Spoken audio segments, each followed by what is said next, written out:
Приходите на општините во последните 8 месеци рапидно се намалија по неколку основи.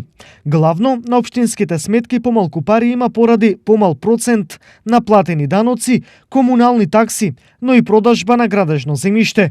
Поради ова, сите општини направија принуден ребаланс и буџетите ги намалија од 15 па се до повеќе од 20%. Најголемиот дел на кратење на буџетот, дојде од оваа сметка кај што е самофинансирачка од уредување на градежно земјиште, за 1.100.000 денари беше скратен основниот буџет, односно од 89 милиони на 88 милиони. 20% од буџетите се многу пари и тие веднаш упатуваат на незавршена работа и откажани важни граѓански проекти. Во овие месеци, односно речи скоро цела година, сето тоа што го имавме ние планирано се реализира.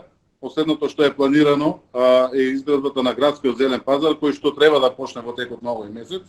Изградбата, а сите други оние тековни активности за инфраструктура во однос на улици, патишта, канализација и водоводи, тоа си оди нормално. Ако оваа година завршува надвор од сите планови, прашањето е дали уште од сега општините ќе може да проектираат реални планови и за до година во крајно неизвестна состојба со пандемијата. Мислиме дека очекуваме дека ова пандемија ќе помине веќе во првиот квартал во 2021 година и очекуваме дека и самиот буџет за 2021 година ќе биде во кондиција, односно ќе тргне економијата, стопанството и на некој начин заеднички ќе ја пребродиме оваа криза и ќе продолжиме со инвестициите и со капиталните проекти во општина Карвенци.